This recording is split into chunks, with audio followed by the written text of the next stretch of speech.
Assalamualaikum warahmatullahi wabarakatuh.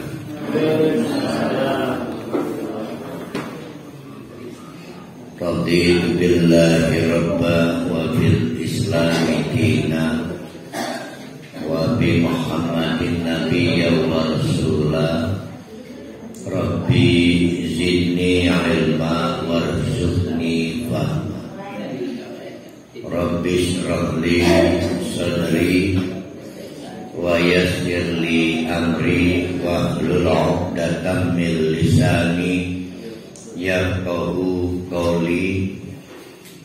Allahumma shalli ala Muhammad wa ala ali Muhammad kama shallaita ala Ibrahim wa ala ali Ibrahim innaka Hamidum Majid. Insyaallah hari ini Sabtu kita akan memulai surah baru, surah Yunus. Jadi setelah surah At-Taubah, surah Yunus. Di At-Taubah itu yang kemarin telah kita selesaikan, maka kita jadi paham bahwa ada pintu taubat yang senantiasa terbuka karena kita ini rentan bersalah, terutama rentan melakukan kemunafikan. Nah, di surat Yunus kita akan melihat hal yang lebih tragedi lagi, tapi Allah Maha Pemaaf. Sebagaimana kita tahu Nabi kita ini, Nabi Yunus alaihissalam, itu dinyatakan bersalah oleh Allah. Ya. Tentu kesalahan Nabi Yunus tidak sama dengan kesalahan para khalil. Para khalil meninggalkan istri sekalipun misalkan, itu tidak dinyatakan bersalah. Tapi seorang nabi meninggalkan umatnya, itu pasti akan divonis bersalah. Jadi standar moralnya berbeda. Ya. Andai kata para khalil meninggalkan dakwah, tidak akan dinyatakan bersalah. Hanya kehilangan peluang pundi-pundi pahala. Tapi untuk seorang nabi itu kesalahan besar.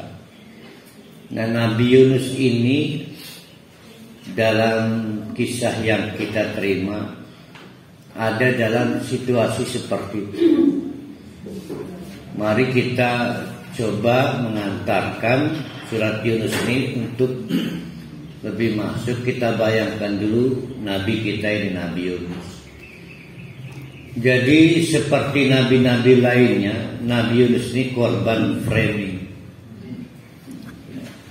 Di framing dengan hal-hal yang menyakitkan, sampai di framing kehilangan akal. Ada film Eropa, film Barat mencoba menggambarkan itu, tapi nggak boleh jadi rujukan. Jadi ada seseorang mendapatkan informasi gaib bahwa di tempat ini akan ada banjir besar. Nah, maka itu dianggap sebagai informasi gila, karena tidak semua orang bisa memahami Al-Quran. Itu kisah Nabi Nuh. Di framing sedemikian rupa, juga dikriminalisasi, diintimidasi, dibully.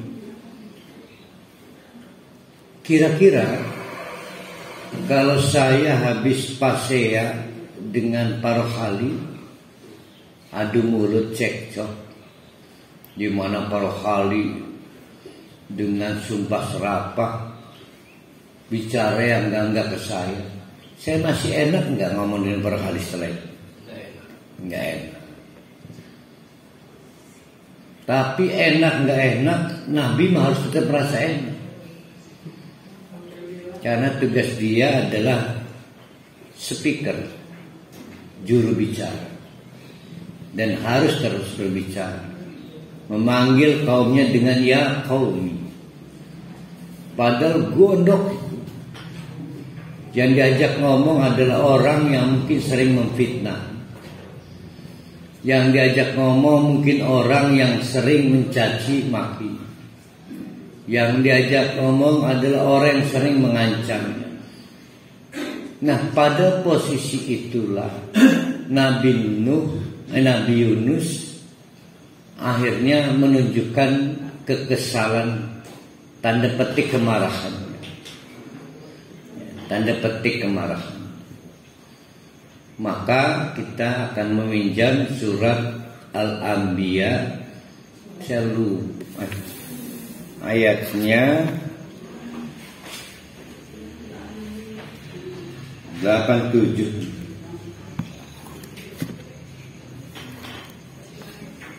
Ini saya akan memberikan garis besar dulu.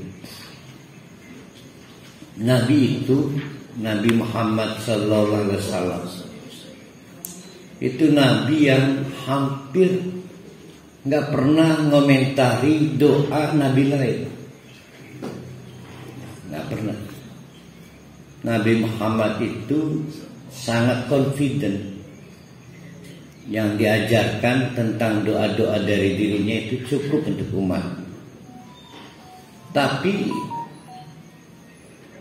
satu saat Nabi memberikan catatan tentang hebat dan pentingnya doa Nabi Yunus. Nah, doa itu diabadikan di surat Al-Anbiya ayat 87.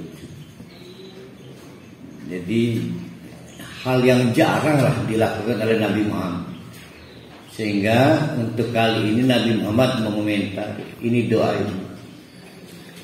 Jadi setelah perasaan murka dan kecewa pada umatnya, Nabi Yunus kemudian memutuskan resign.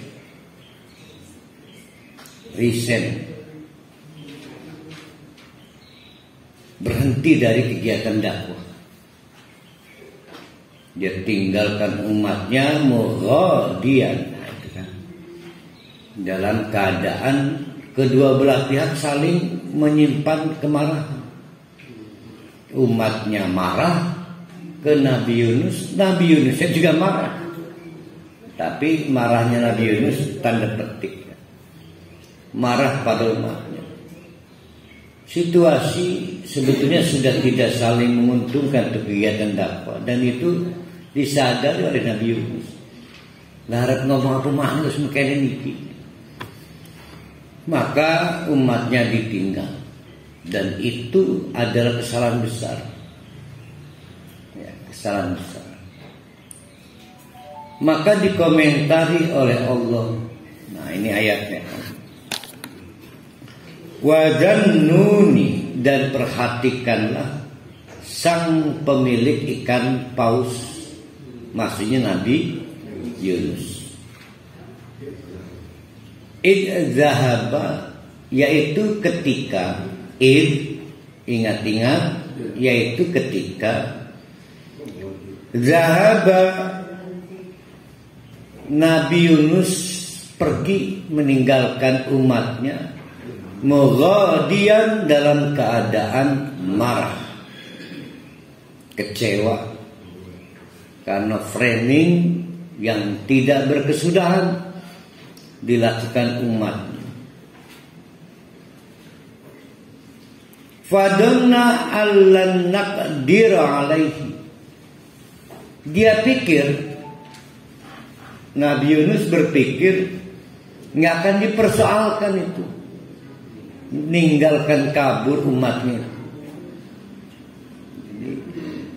Padona maka Nabi Yunus menduga alan naqdiru alaihi, Allah tidak punya kuasa, maksudnya tidak mempersoalkan atas tindakan tanda petik yang ceroboh itu.